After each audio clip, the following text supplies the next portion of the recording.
Edad Media siempre ha estimulado mi imaginación. Un mundo de leyenda, caballeros y castillos. Una época de justas y heroicas batallas. Pero también un tiempo de construcciones, de cambio y de innovación. Me llamo Mike Lowes y he dedicado mi vida a tratar de comprender el pasado experimentándolo. Soy historiador y creo que cuando te metes en el pasado, descubres el tiempo sorprendente que fue. Un mundo con desafíos parecidos, pero soluciones muy diferentes. Voy a emprender un viaje para explorar el mundo medieval. Un mundo que duró 1000 años, desde la caída del Imperio Romano hasta el Renacimiento. ¡Vuela! Quiero acercarme todo lo que pueda a las vidas cotidianas de la gente corriente y participar en los pasatiempos de la nobleza. Voy a experimentar cómo era la vida en este fascinante periodo de nuestra historia. En parte serán detalles cotidianos, en parte será espectacular y será auténtico al 100%. ¡Atención!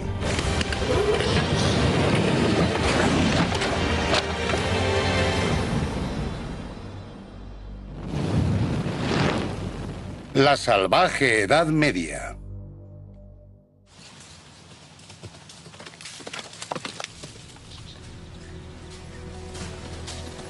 Me voy a la Edad Media. Me centraré en los siglos XIII y XIV que, en mi opinión, son el apogeo del periodo. Y empezaré con una imagen clásica, el castillo. Los primeros castillos fueron armas de intimidación y de ataque. No solo servían para defenderse, y no se construían de piedra. Los primeros castillos eran así, sobre montículos con torres de madera y rodeados por una empalizada. De hecho, eran muy parecidos a los fuertes americanos del siglo XIX, porque eso es lo que eran. Eran fuertes para la caballería. Aparecieron hace unos 1000 años con un nuevo tipo de guerrero, el caballero. Un guerrero que montaba un caballo orgulloso y enérgico. Los caballos necesitan comida, refugio, cuidados veterinarios, una base. Y estas bases eran portaaviones para los caballos. Se desplegaba una flota de castillos de madera en el territorio enemigo a medida que se avanzaba por tierra conquistada. Desde aquí se podía controlar un espacio de 15 a 25 kilómetros donde se podía enviar una patrulla y que regresara al caer la noche.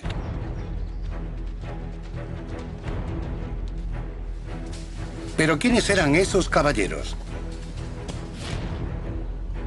La popular imagen romántica es la del caballero de armadura reluciente que se pasa el día en justas y cortejando damas.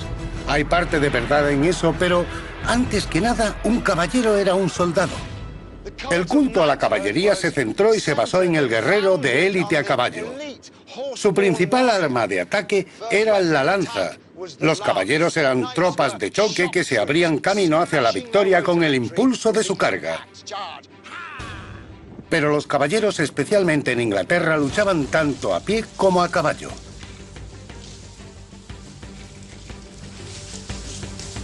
Un grupo de amigos míos, todos expertos en un amplio abanico de técnicas históricas, se vienen conmigo a la Edad Media para ayudarme a desvelar la realidad del mundo medieval. Los caballeros eran la élite militar independientemente de si luchaban montados o a pie. Por encima de todo eran tropas de choque, y eso implicaba un entrenamiento duro y constante. El entrenamiento era agotador. El caballero francés Boucicaut decía que había que recorrer al menos 1,5 kilómetros al día con la pesada cota de malla. Los caballeros entrenaban todos los días para habituarse al esfuerzo y el calor de llevar una armadura.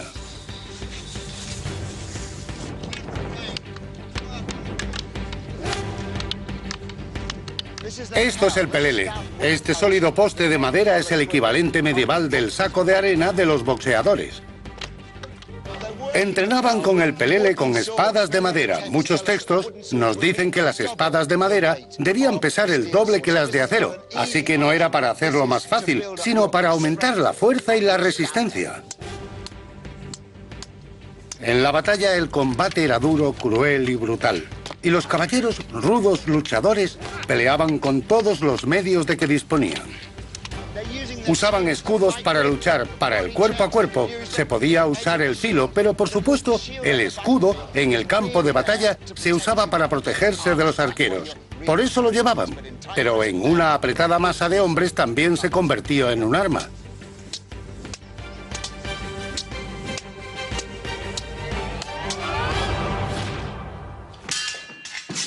Los caballeros entrenaban duro para dominar una serie de técnicas de lucha. Agarrar y sujetar era una parte esencial de la lucha medieval con espadas. Agarrando la hoja para usar la espada por el centro, puedo apartarla, acercarme a su cara y romperle los dientes o hacerle tropezar con la guarnición de la espada. En combate, cuando los hombres chocan desde los dos lados, te aplastan y tienes que empujarles. Se acercan cada vez más hasta que al final se forma una apretada melee y finalmente no hay más remedio que recurrir a tirones y codazos. Cuando un caballero se enfrentaba a otro en el campo de batalla, usaba técnicas particulares de lucha cuerpo a cuerpo. Tenían su propio código de honor. La caballería y mi compañero de entrenamiento, el Dr. Tobias Capwell, es un experto en las reglas. Los caballeros luchaban contra caballeros iguales a ellos de la misma clase social. Dentro de la hermandad de la caballería, no siempre era necesario matar a los semejantes. Existía el proceso del rescate. Podías obligarlos a rendirse, convertirlos en prisioneros y después devolvérselos a la familia por una recompensa extraordinaria. Pero no se rendían tan fácilmente. Había que vencerlos, pero no matarlos. Ya entiendo. En esta posición puedo romperte el brazo. Puede romperme el brazo y lo noto. Y podría hacer cada vez más fuerza hasta que te rindieras. Me rindo, te doy mi palabra, me rindo. Ahora soy tu prisionero, deja que me levante. Vale. La caballería se aplica a la gente de la misma clase social. Por supuesto, si a él no le parece que soy de su misma clase, la caballería no se aplica y me hace morder el polvo. Los caballeros eran iconos de la Edad Media, pero el castillo era una imagen igualmente poderosa. Los castillos evocan tanto el romance como el terror de este periodo.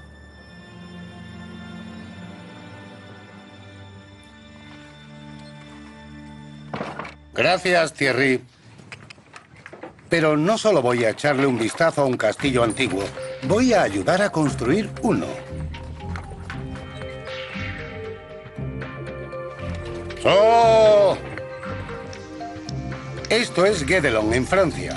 Un pequeño equipo de expertos lleva 15 años desarrollando un proyecto único. Están construyendo un castillo medieval a escala real, desde los cimientos. No hay nada igual en el mundo. Estos artesanos solo emplean materiales originales y técnicas de construcción de la Edad Media. No hay electricidad, ni herramientas automáticas, ni camiones. Todo se hace a mano, exactamente igual que hacían los albañiles medievales. Buenos días, Clement. Buenos días, señor. ¿Qué tal? Bienvenido a la cantera. Por supuesto, todos los castillos empiezan aquí, con la piedra, en la cantera.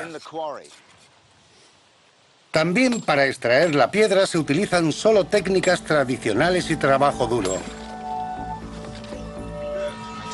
Después de extraerlas, las piedras eran talladas por los canteros. El maestro constructor era la persona más importante en la construcción de cualquier castillo. Era el arquitecto, constructor, diseñador, artesano e ingeniero. Todo en uno. Por debajo del maestro había un ejército de profesionales de hasta 200 hombres en un castillo de este tamaño, haciéndolo todo, desde los andamios hasta las tejas de barro y el mortero. Todo desde cero. Aquí están haciendo el mortero, el material que une todas las piedras. Una mezcla de tierra, arena, cal y agua. ¿Así? Sí, bien. Los castillos estaban en el corazón de la comunidad. Todo el mundo tenía que atravesar estas puertas, desde los campesinos hasta los príncipes. Hacen falta 45.000 toneladas de piedra para construir este castillo. Y todas hay que levantarlas solo con esfuerzo humano. Pero, ¿cómo llevan las piedras hasta arriba? La respuesta es una grúa extraordinariamente avanzada que puede levantar tanto peso como muchas grúas modernas.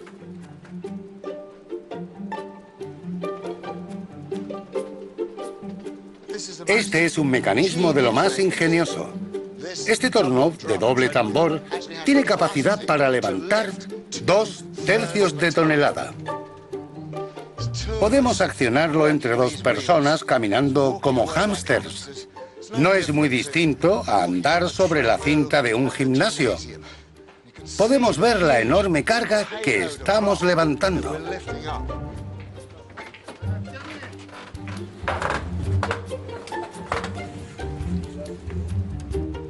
Ahora el conjunto gira, la carga de piedra se balancea hasta colocarse en su posición y la levantamos hasta donde están los albañiles, en el nivel superior. Guédelon se basa en el diseño de un castillo francés de hace 800 años. Cuando esté terminado, tendrá 6 torres, un gran salón y altos muros que abarcan media hectárea de tierra. Todo rodeado de un gran foso seco. Esta es la parte superior de la Torre del Señor. Estamos extendiendo este mortero para poner la siguiente piedra. Si observamos esta piedra, vemos el detalle y el cuidado de la construcción.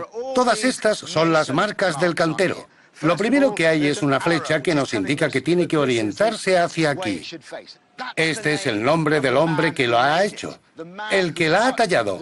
Y estas son las medidas en números romanos, la cifra 8, que me indica que tiene 8 pulgadas de profundidad, 20 centímetros. Creo que necesitaré tu ayuda. Ayúdame para inclinarla así. Vale. Eso es. Ya está colocada en su sitio. Esta piedra está perfecta. Y he construido un pedacito del castillo de Guédelon. Esto ha sido ingeniería de precisión para levantar edificios que duren siglos y siglos. Los castillos siguen siendo hoy una vista majestuosa en el paisaje europeo. Soy Mike Lowes y he venido a la Edad Media para mostrarles cómo era realmente la vida hace 800 años. Es un viaje medieval lleno de sorpresas. Con pocas carreteras decentes, el mejor medio para transportar mercancías pesadas era el barco. Los mares de Europa estaban llenos de estos navíos mercantes. Los barcos de mercancías como este, que se conocían como cocas, eran las bestias de carga del mar. Naves de un solo mástil, con velas muy pesadas y cascos anchos y planos. Así, podían transportar una gran cantidad de carga. Esas cubiertas podían estar repletas de madera de Escandinavia, pieles del Báltico o incluso llevar ganado vivo de un extremo al otro del país. Ahora la vela ha cogido el viento y avanzamos a buen ritmo. Estos barcos eran tan populares que hacia el 1300 solo el reino de Dinamarca tenía una flota de más de 1000. La característica distintiva de la coca es que la barra de dirección, el timón, estaba montada en el centro de la popa. En los barcos anteriores estaba a un lado, que en neerlandés se llama stierbord, la borda del timón, de donde procede la palabra estribor. Y si el mecanismo de dirección estaba a un lado, tenías que mirar hacia allí. Y el otro era en neerlandés el backboard, la borda de atrás, de donde procede la palabra babor. El diseño de poco calado permitía atracar estos barcos en cualquier puerto de Europa. Cualquier pequeño pueblo costero podía acoger comercio internacional y ser la puerta al resto del mundo. Este precioso lugar es el centro medieval de Dinamarca.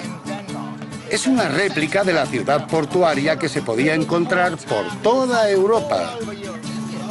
Este sitio es un museo vivo de historia, donde todo el mundo se vuelve tan medieval como puede. Aquí pueden verse mercancías de todo el mundo. Pieles del Báltico, maravillosos artículos de madera y de cerámica, telas... ¿Estoy guapo? Sí, muy guapo. ¿Me queda bien? Así que parece que estoy guapo, sí.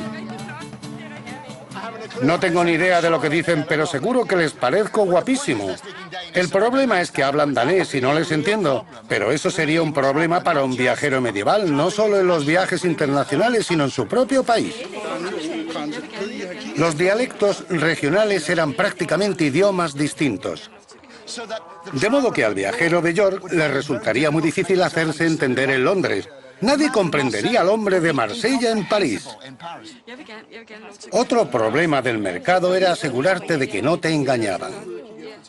Los comerciantes que intentaban estafar, inflando los precios, trucando medidas o vendiendo imitaciones baratas, eran deshonrados públicamente en la picota. Hay un relato de un tal Robert Porter en 1387 que era panadero y metía trozos de hierro en los panes que vendía para que pesaran más. Lo llevaron a la picota y le colgaron el hierro del cuello. Y la hogaza también le colgaba del cuello. De modo que no había duda de lo que había hecho. Por si fuera poco, también había que soportar los insultos de los vecinos. Tiraban verduras, pescado maloliente, huevos podridos, estiércol, todo lo que encontrasen y durante varias horas. Y en una comunidad pequeña, este escarnio público tenía un gran efecto.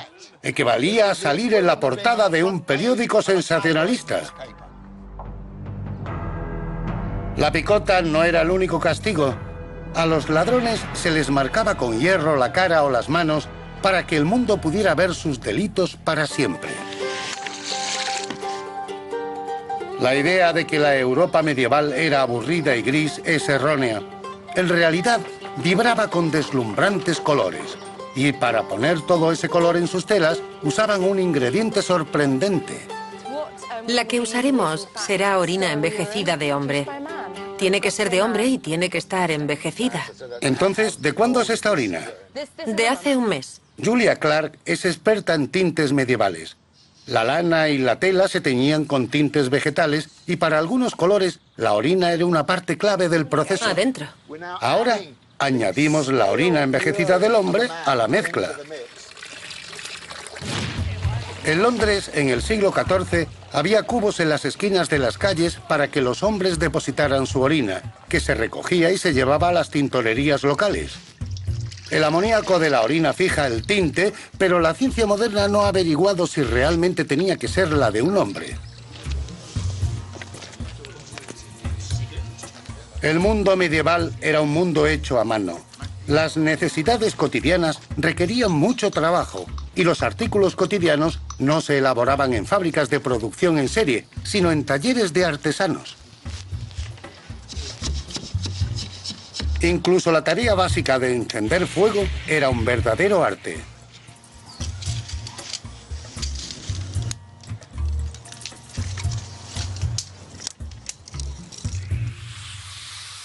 Cuando se ponía el sol, se podría pensar que la vida medieval se detenía, pero eso sería subestimar el poder de la luz del fuego, las velas, la bebida y la buena compañía.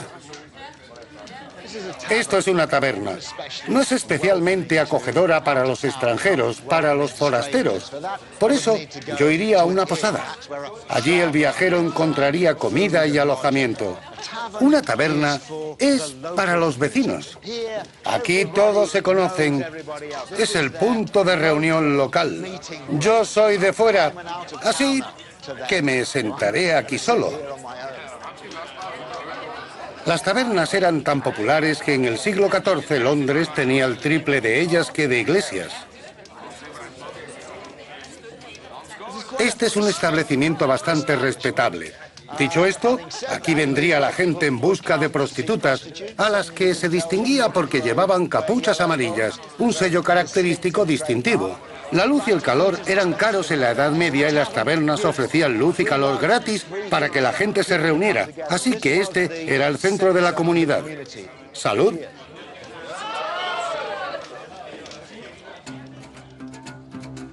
Ir de un sitio a otro por tierra era sencillo. se viajaba a pie o a caballo, y a caballo se usaba un tipo especial de montura. Estos son caballos medievales de viaje. En la Edad Media se utilizaban caballos diferentes para fines distintos. Estos no son de combate, son para viajar y se diferencian de otros por su paso. Se llaman bladura. Los caballos modernos tienen 4 tipos de marcha: paso, trote, medio galope y galope. Pero estos caballos tienen un singular 5º paso, la ambladura, y es muy rápido. Me voy a la Edad Media en estos caballos con Toby Capwell y Gordon Summers, expertos jinetes. Es muy cómodo, ¿verdad, Toby? Sí, es muy equilibrado. Como puedes ver, casi no subo ni bajo. Y es una marcha muy cómoda, se podría ir así todo el día. Gordon, es la primera vez que montas un caballo así. ¿Qué te parece? Es divertido, es una experiencia extraordinaria, distinta a todo. Y Toby tiene razón, podría ir así todo el día y toda la noche. Los caminos medievales eran las carreteras de la época y los viajeros se encontraban con todo tipo de gente en sus viajes. Una vista común cerca de los pueblos y ciudades era el leñero, llevando un caballo cargado de leña. El único combustible para la calefacción doméstica era la leña, y estos leñeros llevaban sus caballos de carga a los pueblos y ciudades. Eran los camiones cisterna de la época.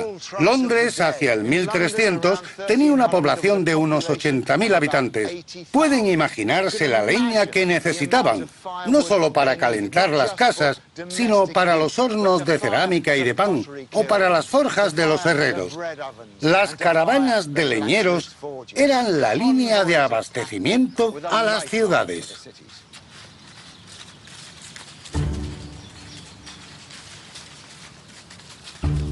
El viajero medieval tenía que llegar a su destino antes de la caída de la noche. Los bosques medievales de este periodo estaban infestados de bandidos, desertores del ejército, fugados de la ley o de su señor que buscaban refugio en el bosque y vivían como hombres desesperados que necesitaban un ingreso. Seríamos una presa muy fácil de no ir bien armados.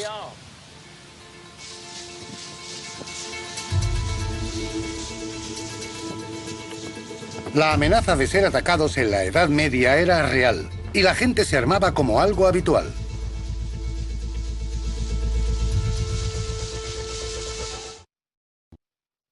Me he ido a la Edad Media para explorar la realidad de aquella época. Fue una era de extraordinario ingenio y sorpresas. La orina envejecida de un hombre,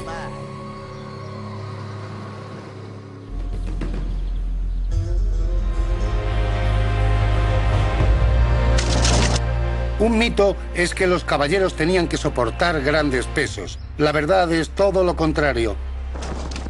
Este guerrero de gran movilidad fue el producto de una carrera armamentística que comenzó siglos antes con una especie de armadura aún más flexible, llamada malla. Un recubrimiento corporal hecho con anillos de hierro finamente entrelazados. Pero la malla no se diseñó para llevarse sola. Siempre fue parte de un sistema de protección por capas. Durante casi 1000 años, el equipo bélico del combatiente apenas cambió. Era así. Este hombre lleva una capa acolchada llamada Ackerton. Y si se lo podía permitir, llevaba encima una cota de malla.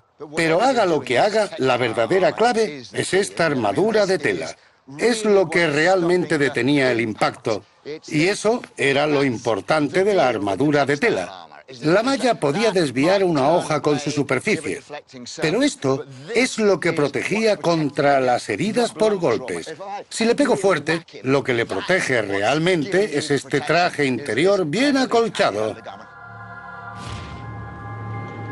La cota de malla se diseñó para proteger a un guerrero del ataque a corta distancia con espada y lanza, pero también tenía que defender de las armas de largo alcance de la época.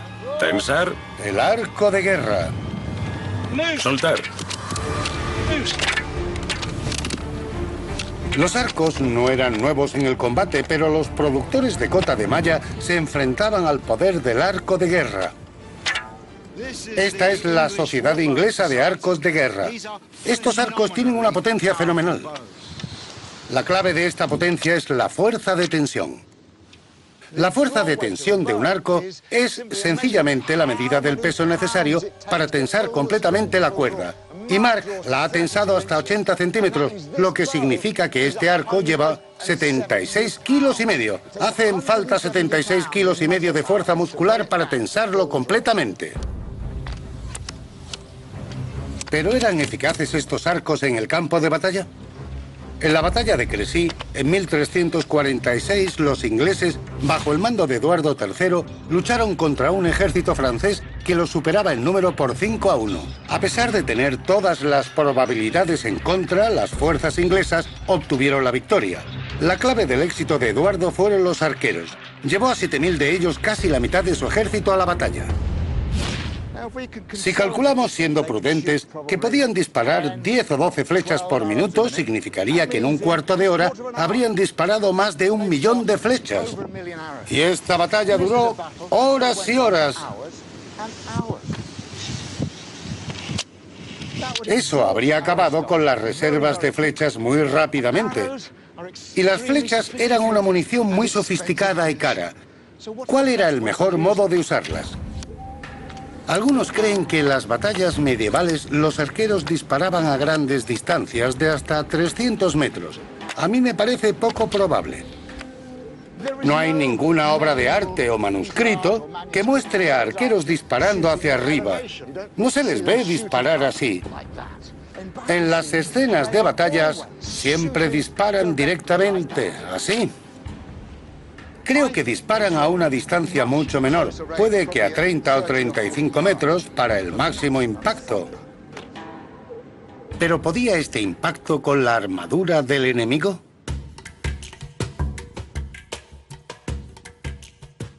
El propósito principal de la armadura es defenderse de las armas de la época. Si no, no tendrían ningún sentido el gasto, las molestias de llevarlas. Pero si el arco largo es un arma tan soberbia que puede penetrar fácilmente la armadura, ¿por qué en Crécy no estaban todos muertos a los pocos minutos? Por supuesto, algunos murieron a causa de las flechas. Algunas armaduras eran de calidad inferior. No todo el mundo tenía una armadura completa. Algunos jóvenes impulsivos levantarían la visera, pero las flechas normalmente eran repelidas por la armadura.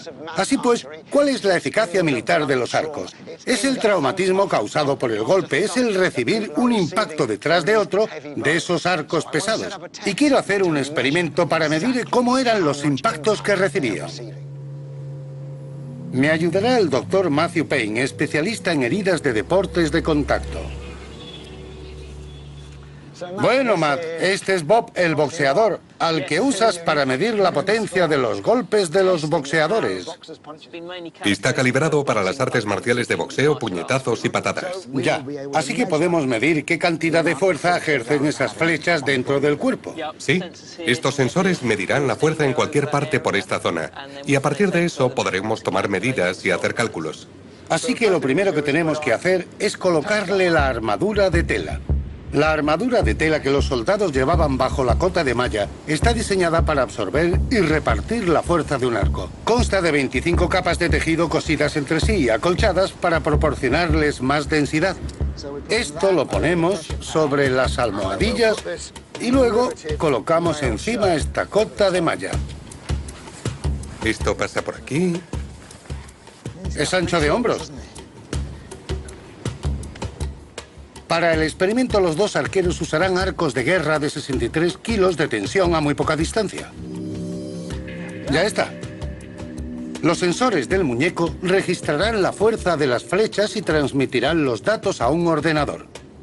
Bien, Mark, Joe. Soltad.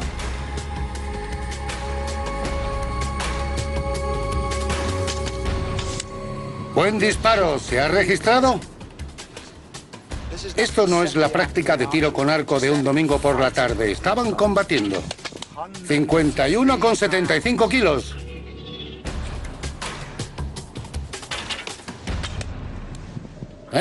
Mirad esa punta de ahí. 135 kilos. 135 kilos, la última flecha. Estos arcos potentísimos a tan poca distancia, solo 11 metros, atraviesan la cota de malla. Sin embargo, la malla le resta algo de energía y las frena. Pero si solo llevaras la malla, penetraría mucho y morirías. Pero se puede ver que donde choca contra la armadura de tela del interior, no llega a atravesar ni aquí ni aquí. Así que mientras que algunas flechas atravesaban la malla, ninguna traspasaba la combinación de malla y gruesa armadura de tela. Pero ¿y la fuerza del impacto? Matt, aquí se han registrado 135 kilos. ¿A qué equivale eso? Teniendo en cuenta el impulso, la potencia necesaria para detenerlo es de unos 10 newton, como una bala de un Magnum 44 a la mitad de su alcance. Hay más energía en la pistola, pero no tanto. ¿Y qué daño hace? Supongo que es en el tejido blando, donde tengo los órganos internos. Puede hacer muchísimo daño. La flecha no atraviesa la armadura, pero esta funciona deformándose y rebotando. Si se penetra solo esto con energía suficiente, provocará mucho daño en el interior del cuerpo.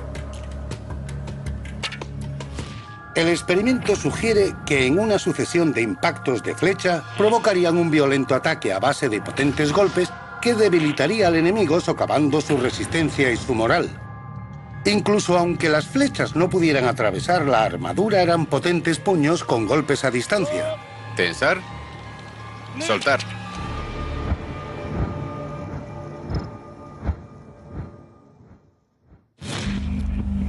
Las armaduras tuvieron que mejorarse. En respuesta, los armeros empezaron a usar placas de metal en las capas exteriores. Pero había un problema. Los armeros tenían la técnica para trabajar placas pequeñas, pero aún no disponían de la tecnología para hacer placas grandes y rígidas para el cuerpo. Para cubrir el tronco hubo que encontrar otra solución, que fue la capa de láminas. Una capa de láminas es una prenda de cuero o tela con pequeñas placas de acero superpuestas remachadas en la parte interior que podían doblarse y moverse protegiendo una zona amplia con piezas de metal relativamente pequeñas. Es una buena armadura, pero aún así podía haber armas que se introdujeran entre los huecos. Y tenía cierta flexibilidad, de modo que todavía no ofrecía la misma resistencia a los golpes que modelos posteriores. Finalmente, los armeros idearon la manera de hacer placas sólidas para el pecho que cubrían todo el torso. Esta sí era una buena protección contra el arco de guerra. A medida que avanza la tecnología metalúrgica, a un ritmo lento pero constante, se van añadiendo más placas de hierro y acero sobre todo el cuerpo. Pero un caballero o un hombre de armas con este equipo podía avanzar con suficiente confianza hacia una tormenta de flechas. La armadura de la época cumple con su función. En general, es a prueba de todas las armas de entonces. Sí, esa es la idea. Y en cuanto deja de ser así, se mejora. A finales de la Edad Media, el guerrero noble vestido para la guerra, del modo que todos reconocemos, el caballero de reluciente armadura, cubierto de la cabeza a los pies por placas de acero, era una máquina de combate de gran movilidad. Con unos 30 kilos, esta armadura pesaba menos que la impedimenta de combate que carga un soldado moderno de Estados Unidos en el frente. La carrera armamentística entre armaduras y flechas terminó. Para volver a inclinar la balanza hizo falta un nuevo tipo de arma.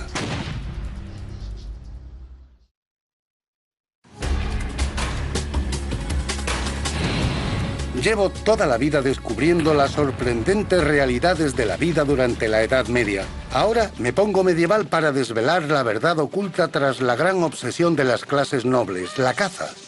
La caza era fundamental para la vida medieval. Todas las clases sociales cazaban, pero la nobleza no solo lo hacía por deporte o alimento. La guerra era la ocupación de los caballeros, pero la caza era su pasión. Y era una pasión que les ayudaba a prepararse para el combate.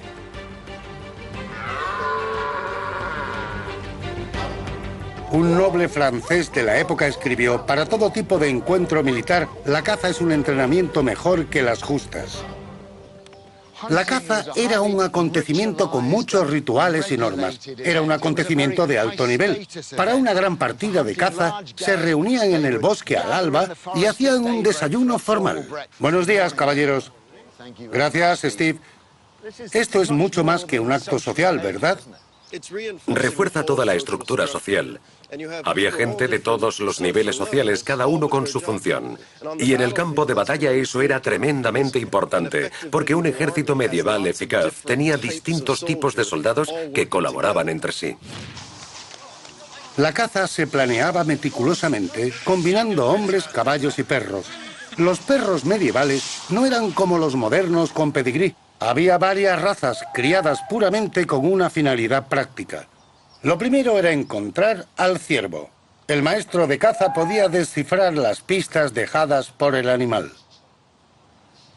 El ayudante me ha traído un plato de deposiciones de ciervo. Gracias, de verdad. Para el maestro de caza era un gran honor determinar, a partir de estas deposiciones, qué ciervo cazar. Esto podía saberse por su forma, su firmeza, si se podía deshacer, y al olerla un buen cazador sería capaz de decir si el animal estaba sano, qué edad tenía y si era apto para cazarlo. Las deposiciones elegidas se daban a un perro con un increíble sentido del olfato. Estos preciosos sabuesos eran una raza medieval de perros que iba en busca de un ciervo determinado. Su olfato era tan bueno que podían elegir un ciervo concreto, diferenciándolo de los demás rastros del suelo del bosque. Estos perros, la partida de reconocimiento, se llevaban con una correa que en inglés medieval se llamaba lyam. Se conocían como lyamers. Cuando los lyamers localizaban al venado, la zona era rodeada en un radio de varios kilómetros con perros muy veloces. Tenemos que perseguirlo y para eso nos hace falta velocidad y un perro largo. Pondremos a una jauría a perseguir al ciervo, pero puede llevar bastante ventaja. Solo si el ciervo se acerca al perímetro exterior, se sueltan estos perros para hacerle volver hacia la partida. El reflejo de persecución se activa al ver a la presa. Pueden alcanzar velocidades de hasta 70 kilómetros por hora. Unos perros increíblemente rápidos. Rápidos, pero solo en distancias cortas. No tienen la misma resistencia que un ciervo y por eso se colocaban en relevos, para que un par pudiera sustituir a otro. Para la partida, los cazadores usaban perros que corrían en jaurías. Estos eran los sabuesos, la jauría principal. Cuando se les suelta, corren en grupo y tienen un olfato extraordinario. Así que cuando vamos corriendo a caballo tras la presa, estos son los perros que nos ayudan a no perderla, porque tienen la suficiente resistencia y olfato para perseguirla.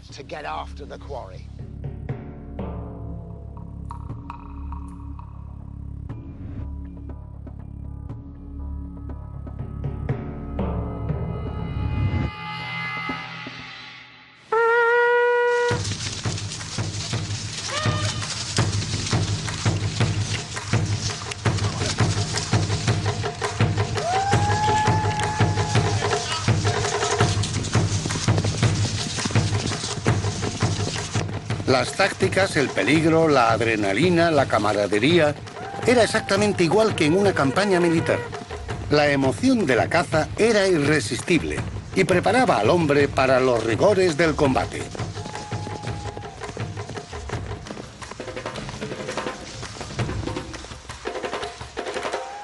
Un caballero aspiraba a mostrar tanta fuerza, valor y destreza en la caza como en la batalla.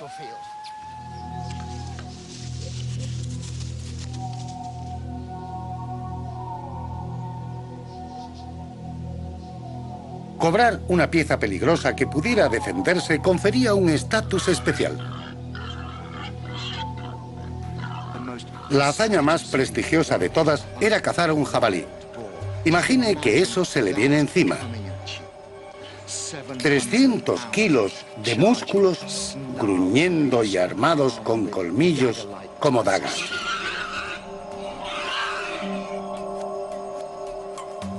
Para enfrentarse a él a pie, usaban lanzas especiales para jabalíes con una barra atravesada, una cruceta justo detrás de la punta. La idea era que aunque el jabalí tuviera clavada la lanza, aunque consiguieran atraparlo, llevaba tanto impulso hacia el cazador que la lanza podía atravesarlo completamente y llegar hasta él. Los manuscritos medievales muestran a cazadores atacando a jabalíes con lanzas, pero ¿era así de verdad? Voy a hacer un sencillo experimento. Siempre he sentido curiosidad por saber si estas crucetas funcionaban. O sea, pensándolo bien, es un jabalí de más de 300 kilos cargando contra ti. Si llega hasta aquí, seguramente te derribará y te golpeará. Así que he preparado un pequeño experimento. Voy a pedirles a Adam y Gordon que corran hacia mí para ver si los puedo detener. ¿Queréis intentarlo, chicos? A ver si conseguís derribarme. ¡Cargad!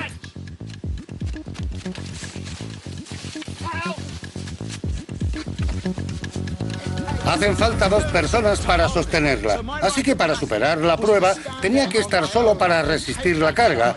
Pero siempre que tuviera un buen compañero que viniera en mi ayuda, muchas gracias, me salvaba del oprobio de que un trozo de carne me diera un revolcón.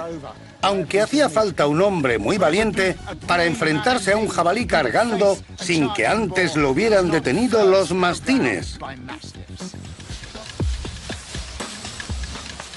Esta era otra raza de perro medieval criada con un solo objetivo. Jake es un bulldog de Sussex, un perro que en la Edad Media llamarían mastín. La nariz está aquí arriba y por eso puede agarrarse a una presa, tirarla y sujetarla sin dejar de respirar, hasta que llegue el cazador con su lanza o su espada. De todos los métodos de caza, el más noble, el más peligroso y el más valorado era matar al jabalí montando a caballo con una espada.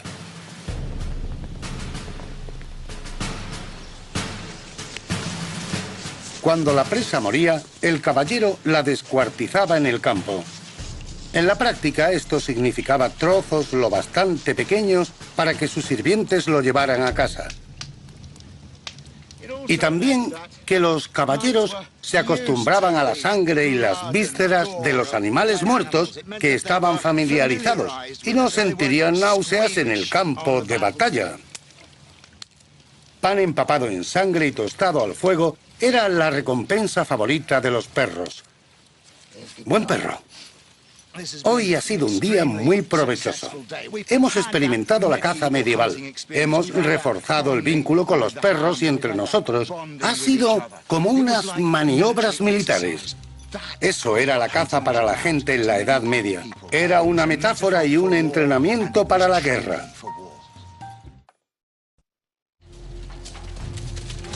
Me he hecho medieval para acercarme lo más posible a la vida en la Edad Media. He ayudado a construir castillos, he entrenado y he luchado con espadas, y he viajado por tierra y mar. He experimentado la emoción de la caza y he sentido cómo debía ser el ataque de un jabalí.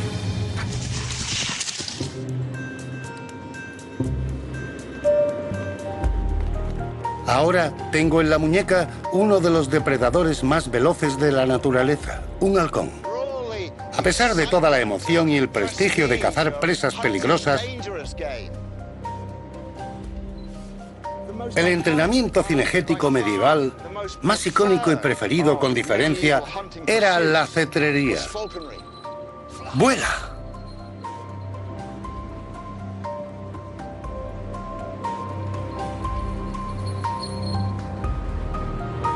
Para los ricos, los halcones eran su posesión más preciada y una oportunidad de mostrar sus riquezas. ¡Ahí va! En 1368, el rey inglés Eduardo III gastaba en sus halcones más dinero que todos los ingresos de su aristócrata más noble. También tenía perchas para sus aves favoritas en sus aposentos.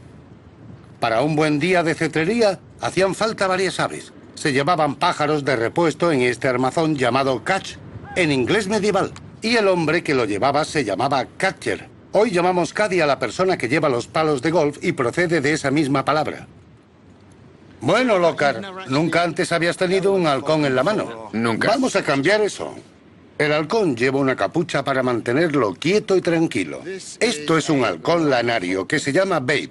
Los lanarios eran aves de caza muy populares en la Edad Media. Si lo tocamos muy suavemente, aquí podemos notar el bucle. Se nota que está lleno porque ha volado, se ha alimentado. Y esto nos dice que está saciado. Se puede ver aquí este bulto. Está saciado. Por eso está posado, muy tranquilo. Y un pájaro así de apático no está muy interesado en cazar. De ahí viene la expresión estar saciado, de la cetrería. Tenemos muchas expresiones de la cetrería. Instintivamente se van al punto más elevado. Solo tienes que levantar el dedo índice detrás de él para que se suba. Eso es. Ahí lo vemos, se ha subido. Ahora aprieta con el pulgar. Sí, ahora lo entiendo.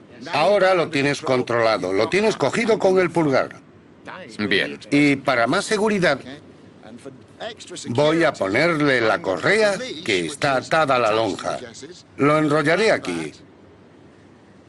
Ahora la tienes bien sujeta, enrollada en el meñique.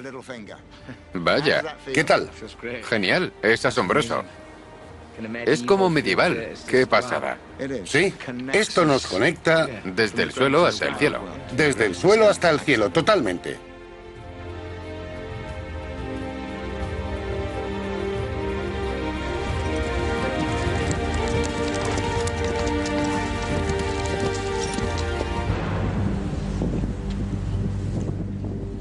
Cazar en grupos sociales era importante, pero la comida que se ponía sobre la mesa solía cogerse con redes y trampas, y a veces era el trabajo de un cazador solitario.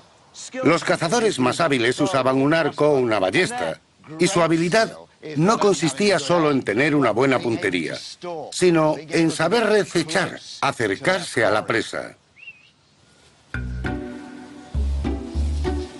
Hay varias referencias auténticas que describen lo que sería una de las visiones más extrañas del mundo medieval.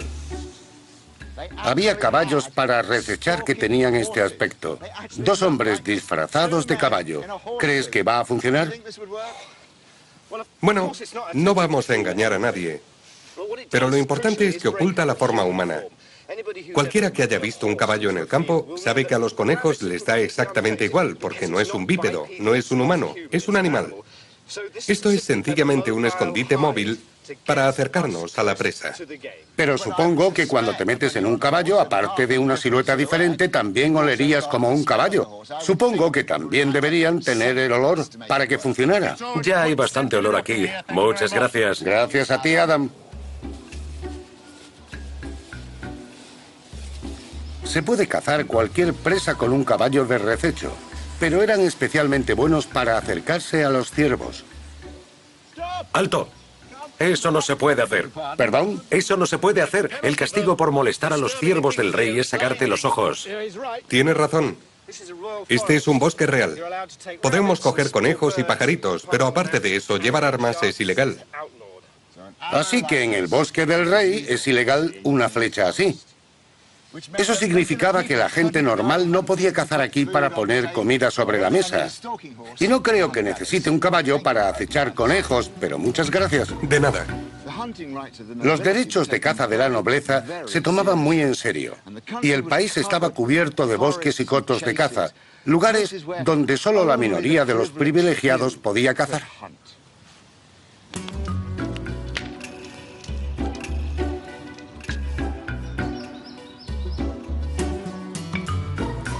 Y si no se podía cazar, ¿qué comía la gente normal? Para descubrirlo he invitado a mis amigos a un banquete medieval. No es un banquete real, sino con las comidas que una persona normal con un poco de tierra tomaría en ocasiones especiales. Mark Meltonville lo sabe todo sobre la comida medieval y voy a ayudarle a preparar un plato. Aquí tenemos un pez enorme que servirá con tus instrucciones para preparar una tremenda comilona para mis amigos. Voy a intentar cocinarlo, ¿es un lucio? Sí, en algunos sitios se le llama lobo de agua. Hoy en día no se ven lucios en muchos menús, pero era muy popular en la Edad Media. Bueno, Mark, creo que la gente tiene la idea equivocada de que en la Edad Media todo el mundo se atracaba de carne constantemente, pero era muy escasa. Sí, la gente normal, aunque tuviera un poco de dinero, no podía matar a una vaca, porque ¿de dónde sacaría la leche? El pescado era la fuente principal de proteínas. Sí. Y por supuesto, no había refrigeración, así que a menos que viviera cerca del mar, la gente comía peces de agua dulce, de río. Se podía cambiar el agua de las charcas, se podía tener un canal para llenarla de agua fresca y corriente. Cuanto más limpia estuviera, mejor era el pescado. ¿Hay buenas recetas medievales? ¿Vamos a hacer un pastel? Coceremos el lucio dentro de una cobertura de masa relleno de hierbas que la mayoría de la gente en la Edad Media cogía del huerto. ¿Y estará buena esa masa? No, la masa está pensada exclusivamente como recipiente para cocer. La idea es que esta es la bandeja del horno. Aún no tenían esas bandejas, así que lo envolvían en una masa que hacía las veces de olla. Este es el papel de aluminio medieval. Eso es. Queremos que le quede un aspecto razonablemente bueno, porque también es la bandeja para servirlo. Mientras hacemos el pescado, los demás irán trajinando con jarras de cerveza. La gente bebía cerveza con todas las comidas, incluido el desayuno. Era nutritiva y, a diferencia de la mayoría de las aguas, al fermentarla era seguro beber cerveza. Bien, caballeros. Esta es la prueba de fuego. Tenemos luz y asado. Mirad qué pez.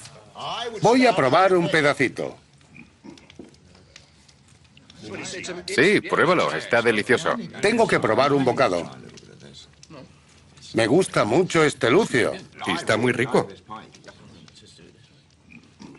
También tomamos otros platos medievales, como oveja asada, guisantes y manzana con miel cocida en leche de almendra. Muy dulce. Está muy bueno. Delicioso. Tenemos una cosa que se llama arboletti, que es queso cuajado y huevos. No tiene por qué gustarle a todo el mundo. Lo que más echa para atrás seguramente sea la apariencia. Es como el requesón. Sabe mejor de lo que parece. En una época anterior a los tenedores, había una estricta etiqueta para manipular la comida en la mesa. Sencillamente no se comía con el cuchillo y los tenedores no se habían inventado. Así que se usaban los dedos de cortesía, que son estos dos, de modo que al comer la carne se ocultaba la boca. Por supuesto, la gente de la Edad Media no comía así todos los días, pero tenían una dieta bastante equilibrada para sus vidas de duro trabajo. ¿Y cómo hacían para poner toda esta maravillosa comida en la mesa? En este viaje he hecho cosas asombrosas con animales. He montado un potente semental de combate. Y he galopado con caballos de viaje. He puesto a prueba a los perros de caza. Y he volado magníficos halcones. ¡Vuela!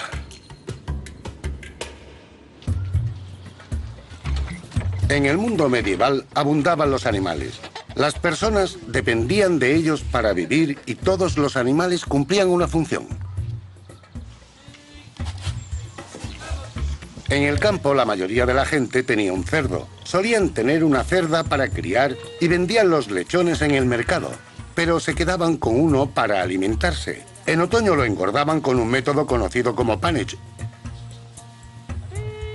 Aquí, cerdo, vamos, cerdo. Este es Alex Langland, experto en granjas medievales. El pannage es pastar y ozar en los bosques. En esta estación del año se sacaban los cerdos para que pastaran, porque así engordaban deprisa. Lo que hacían es lo que hacen aquí, remover el suelo del bosque buscando bayas, bellotas, avellanas. Se alimentaban de todas esas cosas durante los meses otoñales. La búsqueda de comida convertía a los cerdos en los motocultores de la Edad Media. Si había que limpiar la tierra, lo mejor era usar los cerdos. Hoy tenemos motocultores que se meten ahí y lo trituran todo. ¿Para qué usar esas máquinas cuando puedes hacerlo con cerdos? Era una sociedad muy interdependiente, del mismo modo que lo es la naturaleza. La gente reflejaba el mundo natural y todo funcionaba muy bien. Sí, sí, desde luego. En una era profundamente supersticiosa, a veces trataban a los cerdos como humanos. En Francia, en 1386, un cerdo fue acusado de matar a un niño. Fue enjuiciado y sentenciado a muerte por ahorcamiento público. se podían encontrar bandadas de gansos en todas las aldeas que, como en el resto de los animales, tenían que ganarse el sustento. Una de las cosas geniales de la Edad Media era que todos lo compartían todo. Puede que solo tuvieras una humilde bandada de gansos, pero podías llegar a un acuerdo con el dueño de un huerto. Los gansos cumplían una función estupenda en el huerto. No solo engordaban, sino que mantenían a raya las malas hierbas. Además, los excrementos de las aves tienen cualidades como fertilizar el suelo. Y llevaban los gansos al mercado. Intentar que avancen por este huerto ya cuesta lo suyo. Se utilizaban todas las partes del ganso. La carne y los huevos eran un alimento excelente. La grasa se usaba para engrasar los ejes de las norias y cosas por el estilo. Y con las plumas se hacían camas y flechas si podías atraparlos. Hacen falta 2 hombres para este trabajo. Pensad. En la Edad Media había guerreros, albañiles, cazadores, marineros, pero era un mundo dominado por la agricultura. Hace 700 años, el 90% de la población de Europa vivía de lo que producía trabajando los campos. Los bueyes eran los tractores de la Edad Media. Alex, los campos se araban con bueyes, a menudo con grandes yuntas. En la mayoría de las casas de campo había yuntas de hasta 8 bueyes. Tú traías a los tuyos, yo llevaba los míos y el señor aportaba otros 2. En este caso, por desgracia, uno de los bueyes se ha quedado cojo, así que solo trabajaremos con 2. Que un buey quedara cojo cuando había que arar era una desgracia. Así que era aún más importante que la comunidad compartiera sus recursos.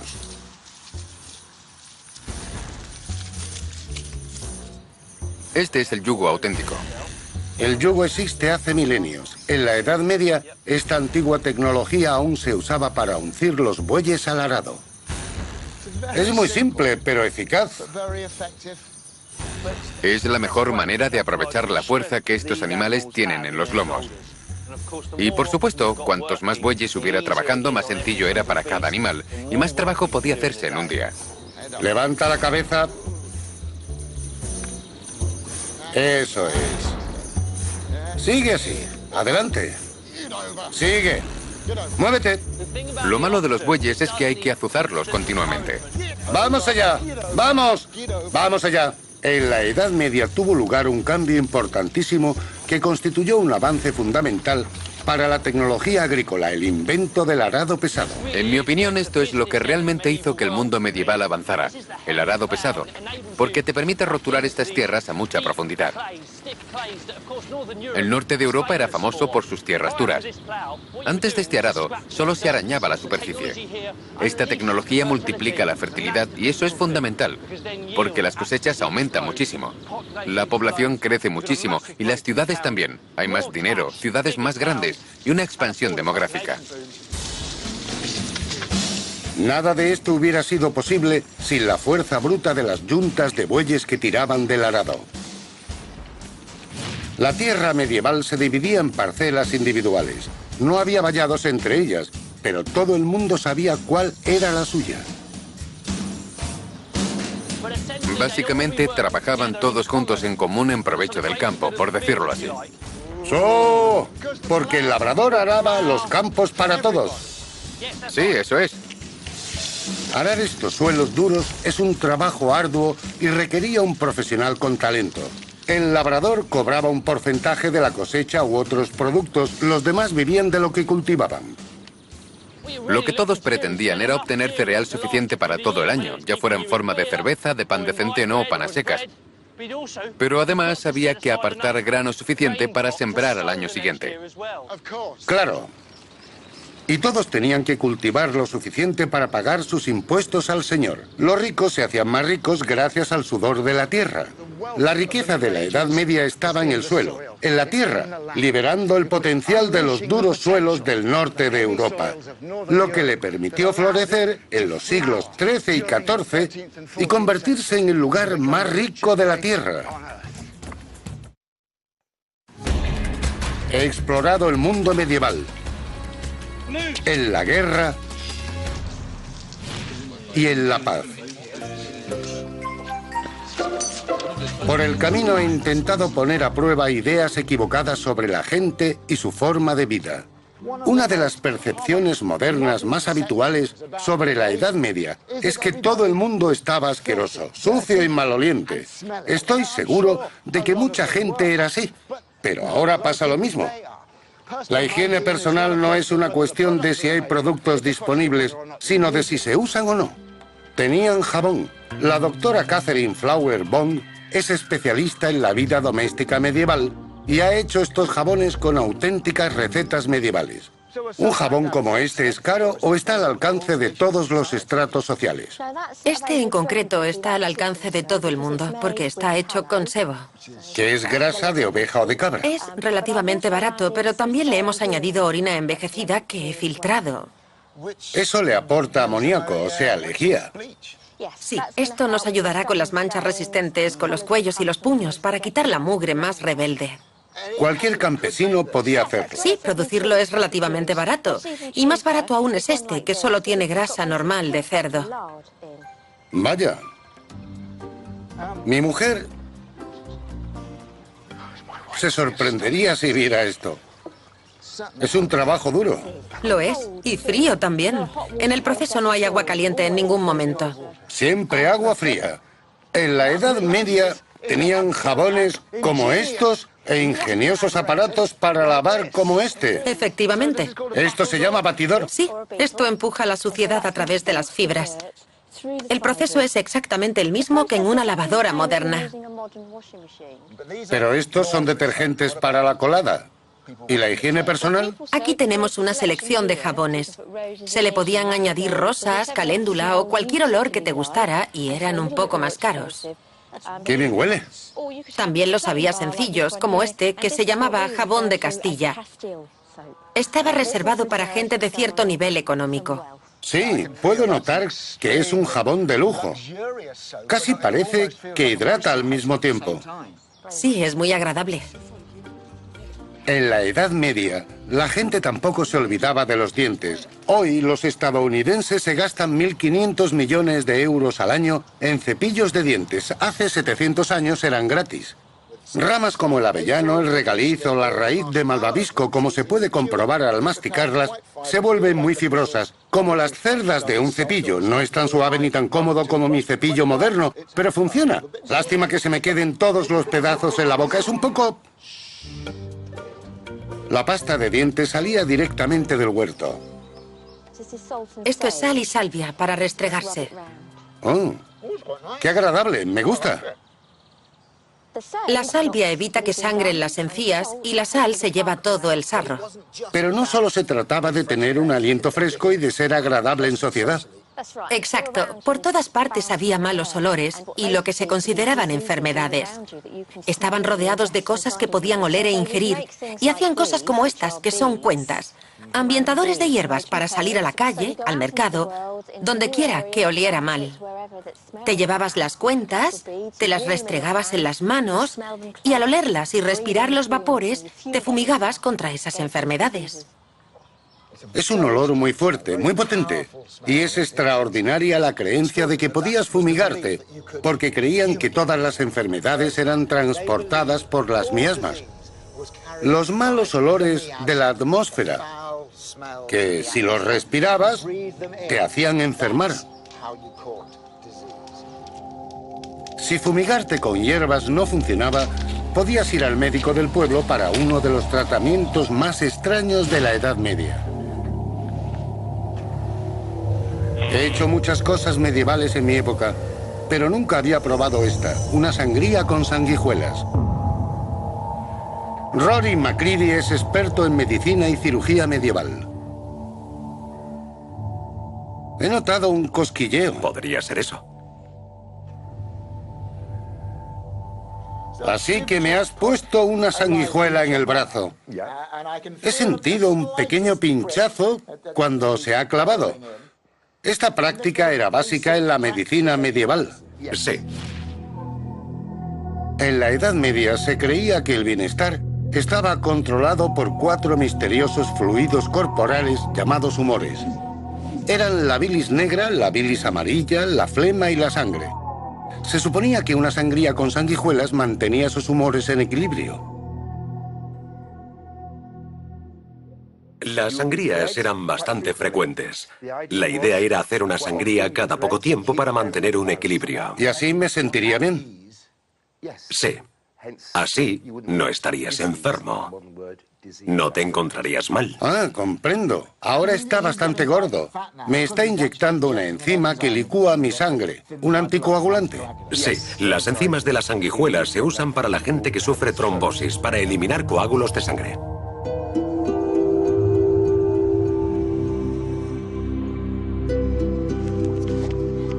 Pero una enfermedad no podía curarse por muchas sanguijuelas que se emplearan. Se llamó la peste negra.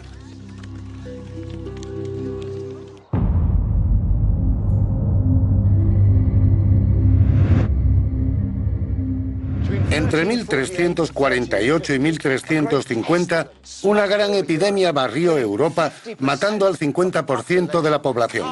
Carros de cadáveres que se arrojaban en fosas comunes para ser apilados en montones de hasta 5 cuerpos de profundidad. Por eso había extrañas criaturas como esta, de las que pueblan las pesadillas, acechando en las calles y escondiéndose en las casas de los moribundos. Pero en realidad es médico, un médico de la peste. Y si podemos ayudarle, fuera la capucha. Vestían el equivalente a un traje contra riesgos bioquímicos. Sí, evita que entre aire. Me mantiene a salvo mientras trato a los enfermos y los moribundos. Porque está encerado. Está encerado. Y por dentro es muy aromático. Es un olor muy agradable. Dentro hay un atillo de hierbas o una esponja empapada en vinagre que se supone que hace que el aire sea aromático para respirarlo con seguridad. Esto es lo que me pondría para protegerme al visitar a los enfermos y a los moribundos. Lo único que puedo hacer es darles algunas medicinas, cosa que hago con una larga cuchara para mantenerme lo más alejado posible. De modo que te quedas a cierta distancia. Eso es. ¿Y cuántas posibilidades de curarse tenía una víctima? No muchas. No muchas, y con una gran diferencia.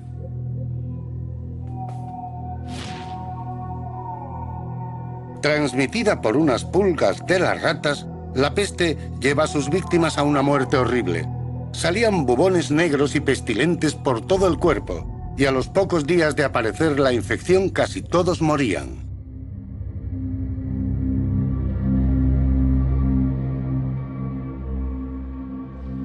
La peste negra fue el gran fracaso de la medicina medieval. No comprendieron su origen ni cómo tratarla. Fue un fracaso que acabó provocando el fin del mundo medieval. Puede que la peste exterminara a la mitad de la población, pero no terminó con las guerras y la violencia. A continuación, desataré la furia de la máquina de guerra más poderosa de la Edad Media. Me he acercado lo más posible a la Edad Media para experimentar cómo se ocupaba la gente de la higiene, la salud y las terribles enfermedades. He ido al medievo para ayudar a construir un nuevo castillo medieval. Ahora quiero descubrir cómo se derriban. El gran momento. Los castillos de piedra se construían como defensa. Las enormes murallas del castillo que se está construyendo en Guédelon, Francia, tienen más de 3,5 metros de grosor, a prueba de casi cualquier forma de ataque. Pero había un arma que podía derribar los muros del castillo más sólido. Se llamaba trabuquete de contrapesos y era una gigantesca máquina de asedio. Los trabuquetes recibían apodos. La temible máquina que Eduardo I llevó para asediar el castillo de Stirling se llamó Lobo de la Guerra. Otro nombre popular era Malvoisin, que significa mal vecino, y eso eran precisamente los trabuquetes. ¡Fuego!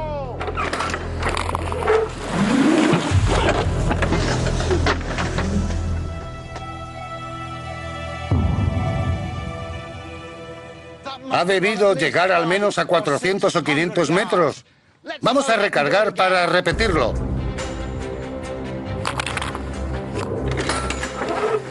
Estas enormes máquinas podían lanzar grandes piedras y estrellarlas en la muralla de un castillo a más de 1 kilómetro de distancia.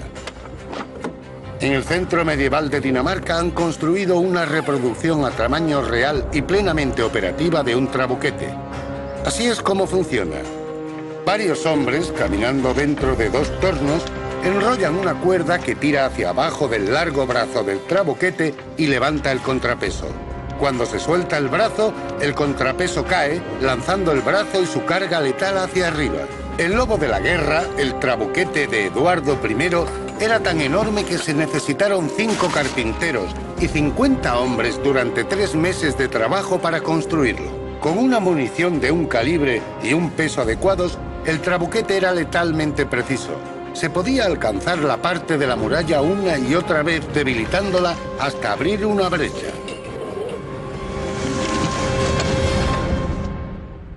Imaginad eso un día, tras otro día, tras otro día.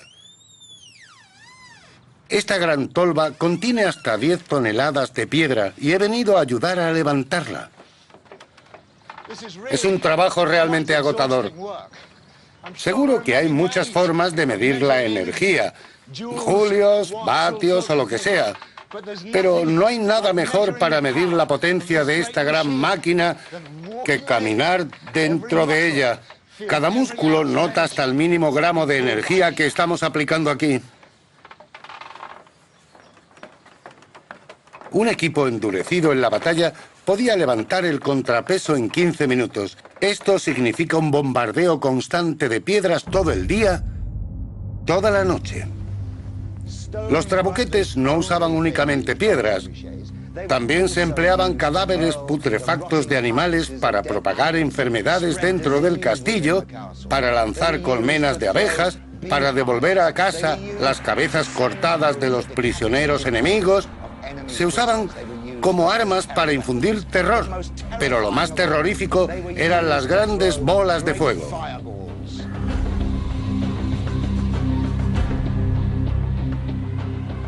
¡Atención!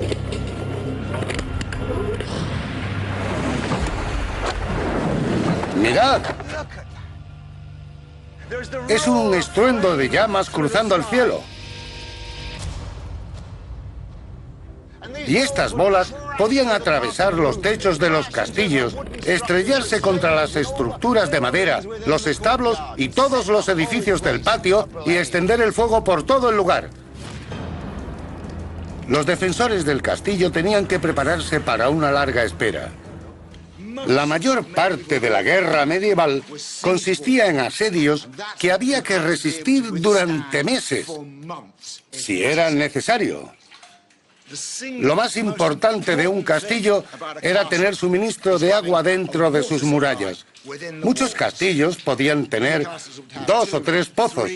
Se podía resistir un asedio durante semanas e incluso meses con muy poca comida, pero solo unos días sin agua. En el siglo XV, el castillo de Harlech, en Gales, fue asediado durante 7 años, el más largo de la historia de Gran Bretaña. Pero los soldados detrás de las murallas de un castillo no estaban indefensos. Si el enemigo llegaba al alcance de los arcos, los defensores podían disparar desde las estrechas ranuras construidas en las murallas. Se llaman saeteras, y voy a ponerme medieval probando una idea que he tenido. Si ves que se acercan hombres corriendo a tus murallas, hay que disparar el máximo posible. Y se puede trabajar en grupos, así, 2 en una misma saetera. Lo que además da al enemigo la impresión de que tienes unas fuerzas mayores que las reales. Pero puede parecer extraño que disparemos desde tanta distancia. Pero hay 2 motivos para ello. No puedo acercarme más porque los extremos del arco podrían chocar. Pero hay otra razón, y se llama la paradoja del arquero. Cuando una flecha sale de un arco, la fuerza de la cuerda hace que se curve cerca del arco. Y lo que sucede es que se curva así. Y luego vuelve a curvarse hacia el otro lado. Así que los primeros 4 o 5 metros hace este avance ondulante. Así es como se ve cuando se ralentiza 150 veces.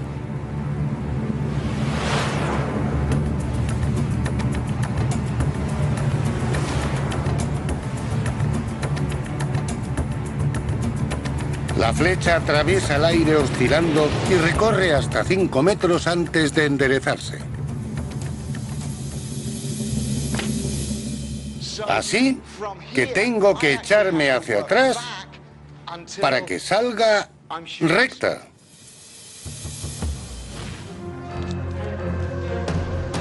Por supuesto, una ranura que deja salir flechas también deja que entren, aunque son un blanco más difícil. No importa si las flechas pasan limpiamente o si se estrellan contra la muralla. A los arqueros de dentro de la saetera les intimidará bastante que haya un par de arqueros fuera, disparándoles. En el interior, el ruido de las flechas con punta metálica tendría que ser terrorífico. A veces, la jugada del atacante podía forzarse. ¿Qué pasa si tengo que tomar este castillo deprisa? Por ejemplo, si hay refuerzos de camino, si están llegando más fuerzas del enemigo y tengo que entrar rápidamente. Estos muros imponen bastante, así que mis opciones son limitadas.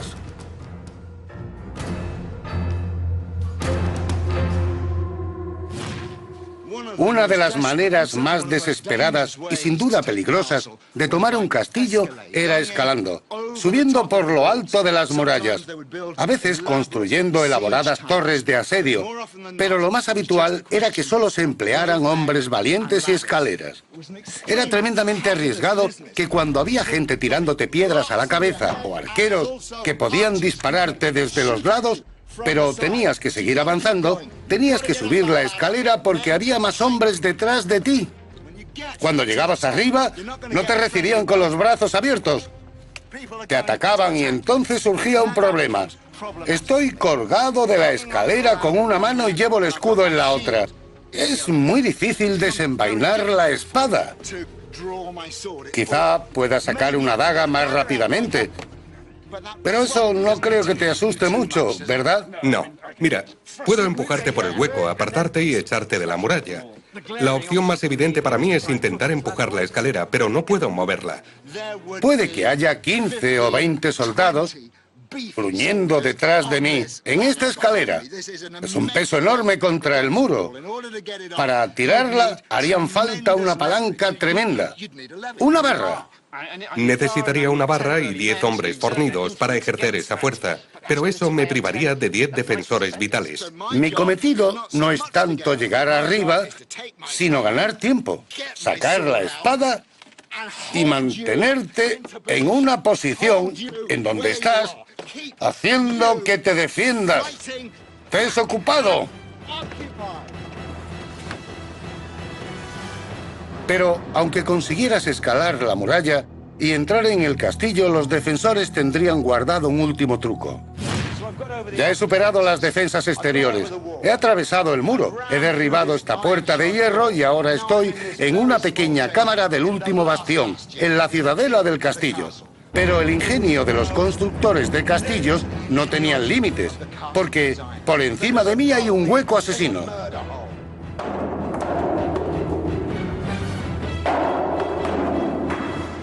No hace ninguna gracia tenerlo encima.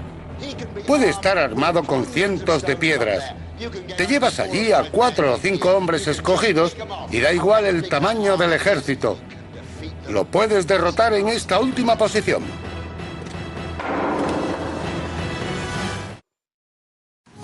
Me he venido a la Edad Media para desmentir ideas equivocadas sobre este periodo y para experimentar la vida medieval por mí mismo.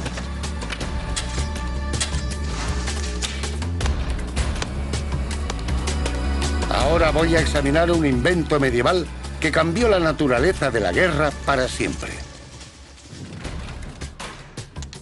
Durante casi toda la Edad Media, las guerras se libraron con espada y pica, lanza y flecha.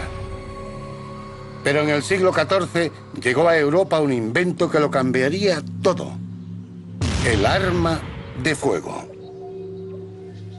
Las primeras armas de fuego de Europa eran así, de este tamaño. Esto es una réplica del arma de fuego más primitiva encontrada en una excavación arqueológica en Europa. Quizá no parezca gran cosa, pero este cañoncito fue un punto de inflexión para la guerra medieval. El experto en armas Jens Christiansen me está ayudando a cargarla. Lo sorprendente del primer cañón es que no lanzaba una bala, sino esto, una flecha. Pensándolo bien, no es extraño, porque si nunca has visto una bala de cañón, ¿cuál sería la primera munición que pensarías usar? Empleo un mazo para Así. asegurarme de que está bien.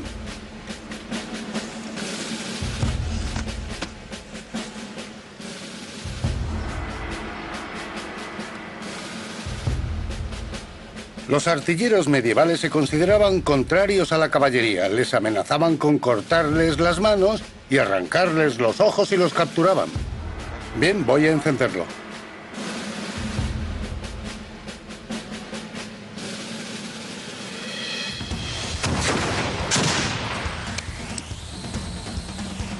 Justo en el blanco. Buen disparo, la flecha se ha roto por algún sitio. La fuerza del golpe ha hecho añicos esto. Uno de los primeros documentos donde aparecen cañones usados en el campo de batalla fue cuando los ingleses los llevaron para enfrentarse a las fuerzas francesas en la batalla de Crécy en 1346. Las atronadoras explosiones, el olor a azufre y las llamas que escupían infundían terror al enemigo.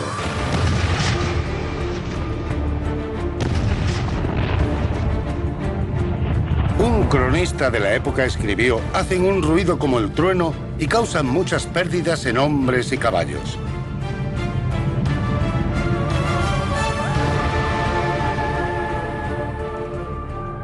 Todos los periodos de la historia aportan ideas que permanecen e ideas que desaparecen. Desde el principio, las armas de fuego estuvieron destinadas al éxito. 50 años después de los primeros cañones, los armenos medievales construían armas que se parecían mucho a los cañones que conocemos hoy. Una de las primeras cosas que hicieron fue olvidarse de la flecha y recurrir a la bala de cañón. Las primeras eran de piedra, como estas, talladas por canteros porque no habían descubierto el hierro fundido. Los europeos no descubrieron la fundición de hierro hasta finales del siglo XV. Otra cosa que sucedió fue que empezaron a fabricar cañones más largos. Pero ¿cómo consiguieron hacer un cañón así de largo sin saber fundir el hierro? La respuesta fue usando la tecnología de un barril. En el barril pueden verse estas duelas, estas tiras de madera, unidas por estos aros. Y eso es lo que hay aquí. Por debajo de estos anillos hay duelas de hierro unidas así, que adoptan esta forma rodeando un núcleo de madera. Y estos anillos con sus largas pestañas se clavan por encima. El centro de madera se quema y ya tienes el cañón de un arma de fuego. Es la misma tecnología que un barril. Eso que parece una jarra de cerveza se llama cazoleta. Lo que se hace es meter aquí la bala, la pólvora se introduce en la cazoleta y luego se comprime introduciendo un tapón de madera con el que se empuja la bala por el cañón. ¡Fuego! Ya está. Sacamos la cazoleta. Ya está listo para volver a disparar. Mientras James recarga, mi tarea es frotar esto. Es un trapo húmedo porque pueden saltar chispas y no quiero meter pólvora aquí para evitar que salten. Este está listo para cargarlo. ¡Fuego! Eso es, van. Y van. Y van. Ha llegado la era de la artillería.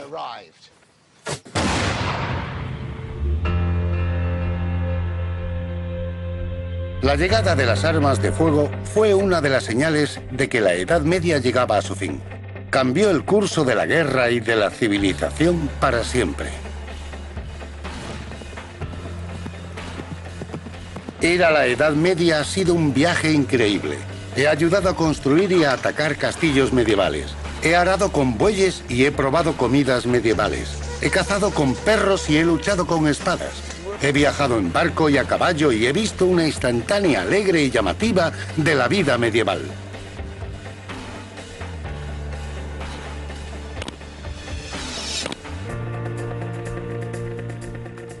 La gente de la Edad Media no se consideraba a sí misma antigua o primitiva, no pensaba que vestía con ropas raras. Se consideraban modernos. Usaban las últimas tecnologías y vestían la moda más elegante. La gente en la Edad Media se parecía a nosotros, mucho más de lo que se diferenciaba. De hecho, ellos eran nosotros. Y para mí, la verdadera emoción y el encanto de la historia es conectar con la experiencia física del mundo en el que vivían. Y acercarme a la Edad Media me ha ayudado a entrar en ese mundo y compartir una parte de sus vidas.